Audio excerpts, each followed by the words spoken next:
Okay, good morning, everybody. Hope everybody's well. And thank you very much for that very gracious introduction. And it's quite an honor to be on this panel this morning with Ms. Bagumba and General Puta to talk about a very pertinent and complex subject, looking at the role of governance, rule of law, and security in Africa. There's so many different aspects to this subject. I'm going to just focus on several general angles. And so I'll organize my remarks in three parts. The first is to lay out some of the general relationships between governance and security. The second is I'll look at some of the elements of good governance and how that affects this relationship. And third, we'll look at some of the attributes of good governance and how they affect and apply to Africa's security sector.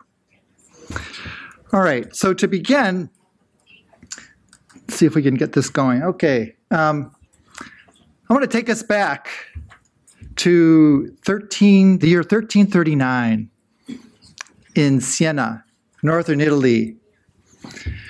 And there, on the third floor of the old city council building, Ambrogio Lorenzetti was just completing his mural covering three walls of the upper chambers there, the city council, of his frescoes of good and bad government.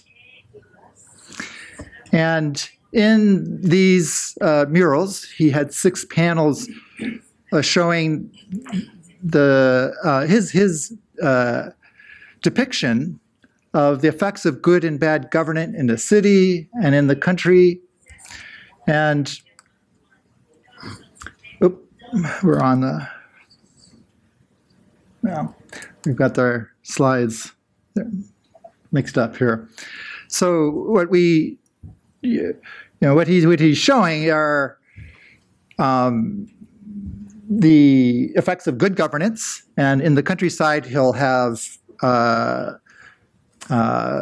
people being productive, farmers busy bringing in their harvest, plenty of livestock, people moving about freely, which he characterized with values of virtue, good citizenship, and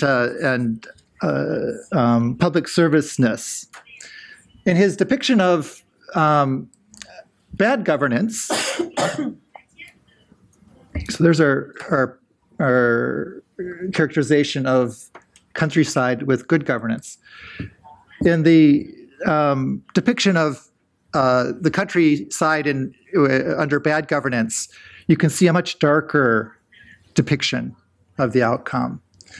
There's little activity, there's no farming taking place, the buildings and infrastructure that are there have been deteriorated, the people that are around are soldiers, there are a few buildings that are on fire, and the attributes he characterizes for this period are tyranny, greed, division, and war. Ironically, you'll see the quality of this panel is far worse. This is the only panel of the 3 that suffered water damage over the year. So it seems fitting for what he was trying to depict. Now, this all had relevance back in Lorenzetti's time, because at that time, Siena was one of the leading city-states of what is now Italy. But surrounding Siena, they faced many other city-states that were in constant turmoil. There was constant struggles for political power, corruption, and the regular toppling of governments. So the key takeaway is that this issue of governance and security has been around for a long time.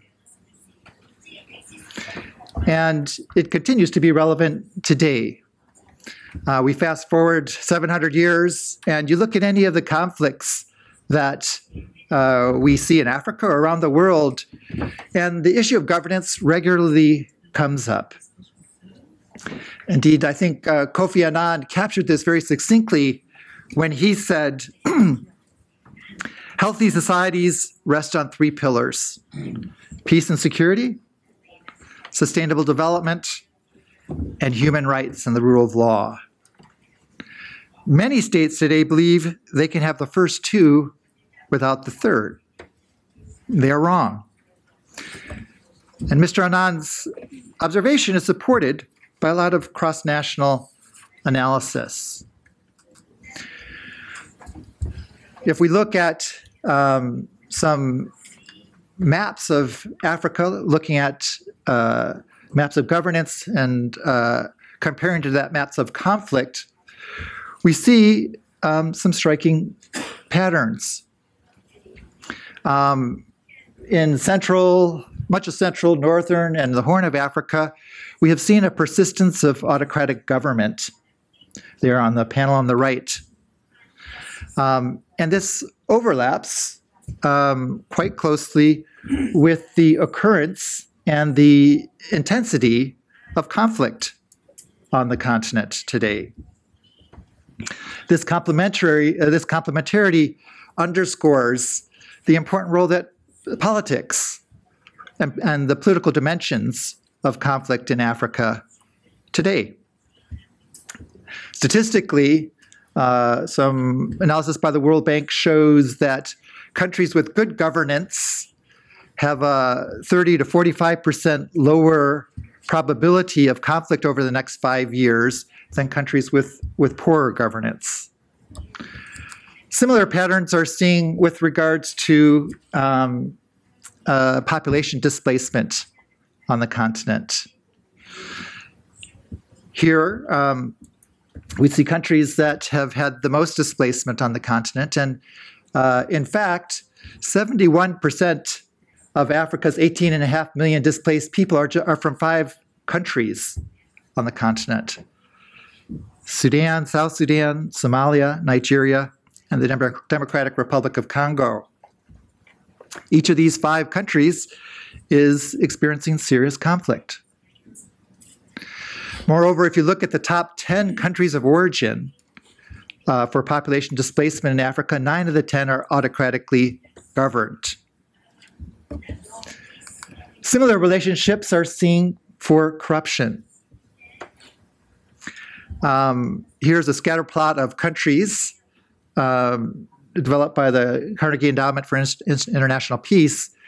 And what they capture is that there's a very strong positive relationship between absence of corruption and stability across the world. And the inverse of this is also true. If you look at the bottom 15 countries on Transparency International's Corruption Perception Index, 12 of the 15 are experiencing some significant level of instability currently. So corruption matters. And in fact, other research by the Institute for Economics and Peace out of Australia shows that corruption in the security sector is particularly destabilizing. What they find is that in societies where the perceptions of corruption reaches a certain tipping point, the level of lawlessness accelerates. And this is then linked directly to higher levels of access to small arms and light weapons, violent crime, and political violence. And the association they make is that when the institutions responsible for upholding the rule of law fail to do so, when they are perceived as contributing to lawlessness, then that gives a green light to other elements of society to engage in unlawful behavior and corrupt behavior. So it has an amplifying and an accelerating effect. So these are some of the macro level dynamics that we see in terms of the relationship between governance and security. Let me shift now to talk about some of the elements of good governance that might help us explain these patterns. And again, this is a very complex subject. I'm just giving some cursory overview. But to distill a lot of the literature on the topic, I want to highlight 5 key elements that are usually associated with good governance. The first is political legitimacy and voice. And by political legitimacy, drawing on the work of the political philosopher John Locke, the key point here is that those in authority gain they gain legitimacy when they have the consent of the governed. So it's notion that their authority comes from the people. It's conferred by the general population. A second dimension is strategic vision, that there are a set of policies and institutions in place that are there to advance the public good. The third element is performance. So looking at processes and institutions that produce results that meet the needs of the general population within the available level of resources. Fourth is issues of fairness, looking at equity, rule of law. Do all people have opportunities to improve their levels of well-being? Are the laws applied impartially? And the fifth is accountability, that those in power are accountable to the general public. We're looking at checks and balances on people in power for abuses of corruption or human rights, and that when such violations occur, that there are penalties for those in power. So importantly, these qualities of good governance are closely associated with democratic governance. But as you can tell by those attributes, good governance is more than just elections. It's a host of other issues that enforce checks and balances and accountability. So thinking about those attributes of good governance, let's shift now to consider some of the characteristics of security challenges in Africa today. Today, over 90% of all of Africa's conflicts are internal or societal conflicts. And so this very directly speaks to the point that there are ruptures between governments and different communities within these populations. The relationship between government and citizens is central to today's conflict dynamics. Moreover, these conflicts are not evenly distributed within a country. As we all know, they're usually localized, particular regions of the country, often some of the more marginalized parts of the country. These locales are often facing inequalities in terms of access to resources and political opportunities, which foster perceptions of disenfranchisement and a sense that they can't rectify their perceived disadvantages through formal channels. And these perceptions then form the basis for narratives that are used by spoilers, leaders of insurgencies or violent extremist groups to mobilize populations against the government. And often, there's a kernel of truth in these grievance narratives. An example from Kenya, though this could apply in any place, the coastal regions in Kenya, poverty levels there are double what you have in Nairobi. Another example used by Boko Haram highlights the abuses of the Nigerian military against populations in northern Nigeria. And in fact, a recent survey of 119 Boko Haram fighters found that 57% cited the abuses of the Nigerian military as their primary reason for joining Boko Haram.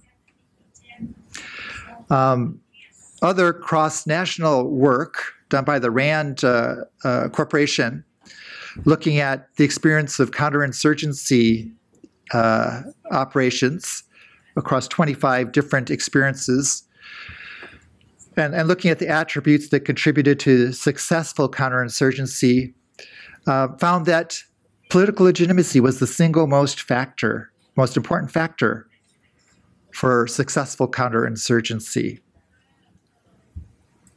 So there are a number of these dynamics explaining why poor governance contributes to instability. I think within Africa, we also want to recognize that there are growing demands within populations for good governance. That the African population is changing, is becoming younger, it's becoming more educated, it's becoming more urbanized. And these young people are expecting more from their government. Their standards are higher. And so there's more pressure on governments in Africa to deliver. So when we think about conflict in Africa today, we need to recognize that success is not just realized on the battlefield. That these battles are waged and won or lost also in the minds and attitudes of the citizens, and the degree to which they have trust of their governments and are willing to provide support to their government. So let me turn now to the third element of my remarks, looking at how do some of these attributes of good governance that we've been talking about apply to Africa's security sectors. And of course, there's many different ways that this can play out. And indeed, this might be something you can talk about more in your small groups. But let me throw out a few thoughts, and I'll use the same framework that I laid out earlier of the 5 different categories of good governance. First, with regards to legitimacy and voice, I think the question here is, to what extent is the security sector seen as providing security for ordinary citizens? Whose security is the security sector providing? The essence here is that in a society, in a democratic society, citizens are the ultimate stakeholder for security. And the question is how central they will be in how the security sector does its job.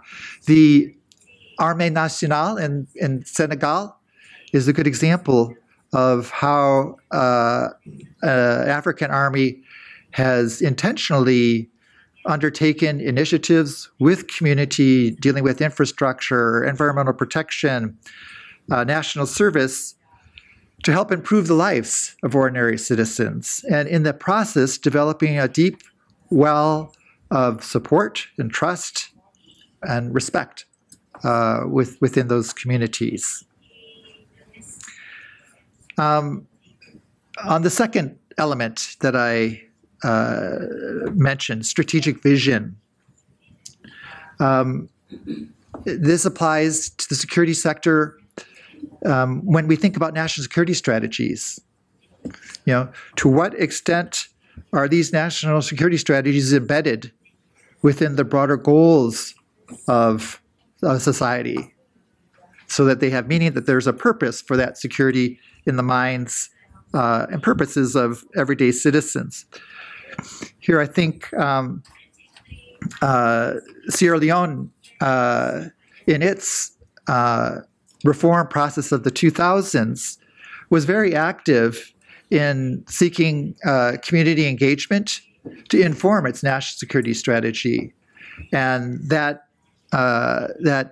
dialogue led to a reshaping of how the Sierra Leonean security sector was organized. The third category was performance or responsiveness? To what extent is there community engagement? Is there a sense that services, in this case security, are being provided to the general population? And this, as we have mentioned earlier, is so critical in today's security environment in Africa, given that the security threats are often emerging from within societies. And so the extent to which there's a degree of trust, there's a degree of engagement with communities, goes far in helping to mitigate the threats that may emerge. And indeed, it helps to negate the narratives that insurgents and violent extremist organizations may be trying to spin within these societies. Fourth, the issue of fairness. We could be looking at the matter of how apolitical is the security sector in a given country. To what extent do they adhere to the rule of law? One important element of this is the degree to which there are merit-based means for recruitment and promotion within the security sector. Ghana, I think, has been exemplary in this over the years, where they have very intentionally tried to depoliticize their promotion process and ensure that there's good representation from around the country so that the security sector is representative of the general population. The last element is accountability. And I think this is particularly important because of what we said earlier about corruption. Corruption is harmful for the society in general. It's particularly pernicious when it occurs within the security sector. And so instituting mechanisms of accountability within the security sector are critical. And there's lots of different ways this can happen. There are internal oversight units within the security sector, audit, inspection services. There's civilian oversight, especially with the parliament, and their engagement with the security sector and their approval of budgets. There's oversight and dialogue with the media. Media is a representative of the population, and so engagement with the media helps to explain to the general public what the purpose of the security sector is, and is an opportunity to respond to concerns that there might be. So it's a bridge builder. It's a way of building that trust and support.